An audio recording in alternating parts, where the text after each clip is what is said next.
में अरमान लिया, मंजिल को अपना मान लिया, फिर मुश्किल किया और आसान किया, बस ठान लिया तो ठान लिया। जय हिंद। जैसा कि आप लोग लाजवाब, मस्त, ज़बरदस्त, जिंदाबाद होंगे, खतरनाक होंगे, अच्छे होंगे, बढ़िया होंगे, लाइफ अच्छी चल रही होगी। ठीक है, मेरे साथ आइए, मुस्कुराइए और मैं आपको सिखाऊंगा और चीज़ों को बताऊंगा। जैसा कि आपके सामने आने का उद्देश्य मेरा ये है कि आपसे एक अच्छे से बात किया जाए।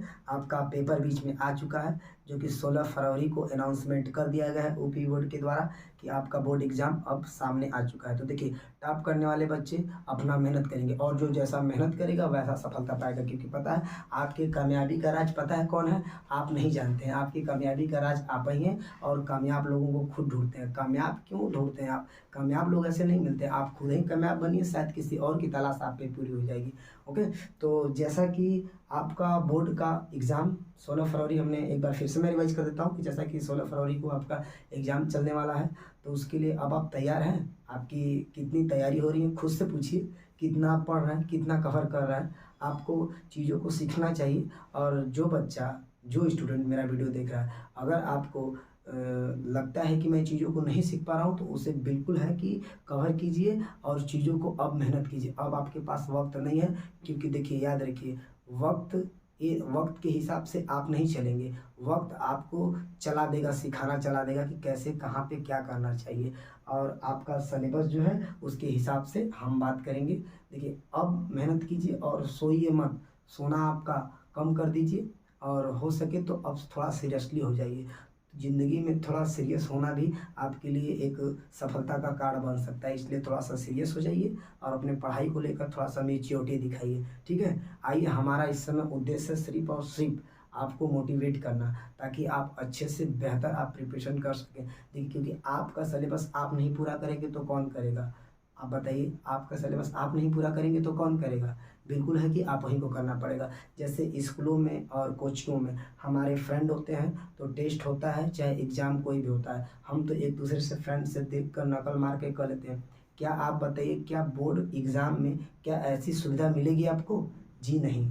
आपका आंसर होगा कि ऐसा कुछ भी नहीं होगा। तो जब आपके साथ ऐसा कुछ भी नहीं होगा, तो आप पहले से ही क्यों अपने आप को तैयार नहीं करते? दूसरे में नकल मारने से बेहतर है कि आप खुद को तैयार कीजिए। जब खुद को तैयार करेंगे तब आपको लगेगा कि नहीं, हाँ, अब मैं कुछ कर सकता हूँ। तो आप अपने आप को तैयार कीजिए। ओके, और रहेगी बात कि देखिए, यह लड़कों की बहुत सारी हमारे पास कंप्लेन आती है, सर कैसे पढ़ें, हमें नींद लग जाता है।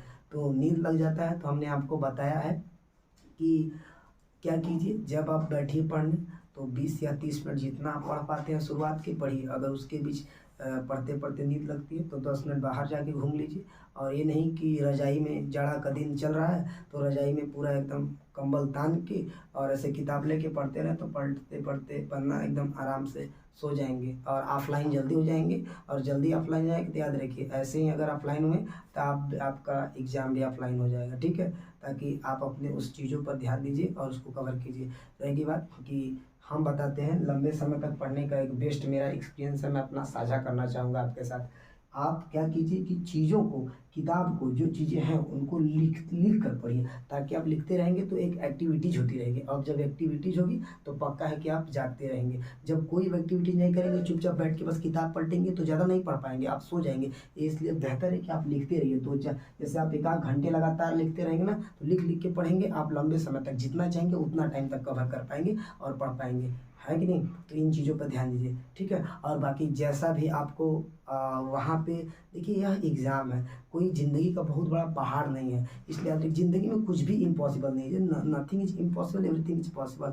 आप कुछ भी कर सकते हैं, आप वो कर सकते हैं जो इस दुनिया में कोई नहीं कर सकता। इसलिए अपने अंदर की क्षमता को, अपने अंदर की साहस को, अपने अंदर के जोश को पहचानिए और अब समय आ गया है, करके दिखाइए। जो देखिए, हम क्या किए ज़िंदगी में, किसके साथ क्या किए, क्या नहीं किए, क्या हुआ, क्यों हुआ, कैसे हुआ, यह कोई नहीं जानता है। और हम कितना किसी के साथ रोएं, कितना हंसे, कितना एंजॉय किए, ये भी कोई नहीं पूछेगा। आपसे पूछेगा आपकी काबिलियत क्या है, आप करते क्या है, कितना अचीवमेंट किया है। तो ज़रूरी ये है, उस पर हमें ध्यान देना पड़ेगा। तो आइए, मिलकर फोकस करें अपने सब्जेक्ट पर और अपने आप को हम बेहतर करें।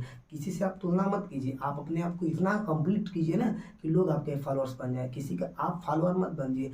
फॉलोअर बनने से क्या होगा, आप जब किसी के मैच, आप क्रिकेटर या फिर किसी एक्टर या फिर किसी सिंगर के फैन हैं, तो ज़िंदगी में अगर फॉलोअर रहेंगे तो ज़िंदगी में याद रखिए कि फॉलोअर्स बन के ही मर जाएंगे। फॉलोअर्स देखिए, ज़िंदगी में किसी का फॉलोअर बनिए मत, आप खुद ऐसा बनिए कि लोग आपके फॉलोअर्स हों। ठीक है, आप फॉलोअर बनाने वाला ज़िंदगी जिए, फॉलोअर बन के ज़िंदगी वो ज़िंदगी मत जिए। वो ज़िंदगी किस काम का जो फॉलोअर बन के जीते हैं। आप खुद ही ऐसा बनिए कि लोग आपके फॉलोअर हों। ठीक है, थैंक यू सो मच। मैं इतना तक ही बात करना चाहूँगा और बाकी बातें आपसे होती रहेंगी। ठीक है, जैसा भी आपको लगा हो मेरी बातें, मुझे सुझाव ज़रूर दीजिएगा। धन्यवाद।